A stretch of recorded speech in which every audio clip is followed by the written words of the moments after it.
നമുക്ക് രണ്ട് മുസ്ലിം സ്ത്രീകളുടെ ഉദാഹരണം എടുക്കാം. A, B. എ ജീവിതം ഒന്നേ ഉള്ളൂ എന്ന് മാത്രം വിശ്വസിച്ച് ജീവിക്കുന്നു. ബി ഭൂമിയിലുള്ള ഈ ജീവിതം മാത്രമല്ല പരലോകവും ഉണ്ടെന്ന് വിശ്വസിച്ച് ജീവിക്കുന്നു.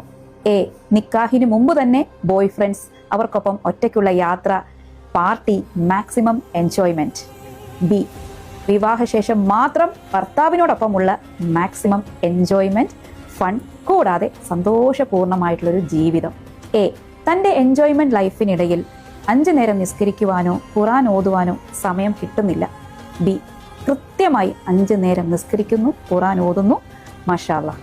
ഹറാമാണെന്ന് അറിഞ്ഞുകൊണ്ടും അത് തുടർന്നും ചെയ്തുകൊണ്ടിരിക്കുന്നു. ഹറാമാണെന്ന് മനസ്സിലാക്കി അതെല്ലാം ഒഴിവാക്കുന്നു. ഭൂമിയിലുള്ള ജീവിതം മാക്സിമം എൻജോയ് ചെയ്ത് മരിക്കുന്നു. അതിനുശേഷം ഭൂമിയിലുള്ള ജീവിതവും ആസ്വദിക്കുന്നു. മരണശേഷം പരലോകം, അവിടെയും സ്വർഗം ലഭിക്കാൻ അവസരം. ആഗ്രഹങ്ങൾ അതോരോ വ്യക്തികളെ ഡിപ്പെൻഡ് ചെയ്തിരിക്കും. മറ്റൊരാൾക്ക് വേണ്ടി നമ്മൾ മാറുകയാണെങ്കിൽ അതെന്നും ഒരു ബാധ്യതയായി നിൽക്കും. ബിയിൽ നിന്നും എയിലേക്ക് മാറാൻ വേണ്ടി ശ്രമിക്കുന്ന കുറേ ഇബ്ലീസുകൾ നമുക്ക് ചുറ്റുപാടുമുണ്ട്. അതിൽ പെടുന്നതാണ് ഈ ആരിഫ് ഹുസൈൻ, ജോക്കൂട്ടൻ എന്നൊക്കെ പറഞ്ഞ കുറേ എത്തിസ്റ്റും എക്സ് മുസ്ലിംസും ഒക്കെ. അതിലൊരിക്കലും നമ്മൾ പെട്ടുപോകരുത്. പകരം എയിൽ നിന്നും ബിയിലേക്ക് ഇൻഷാ അല്ലാഹ് നമുക്ക് എല്ലാവർക്കും മാറാൻ കഴിയട്ടെ.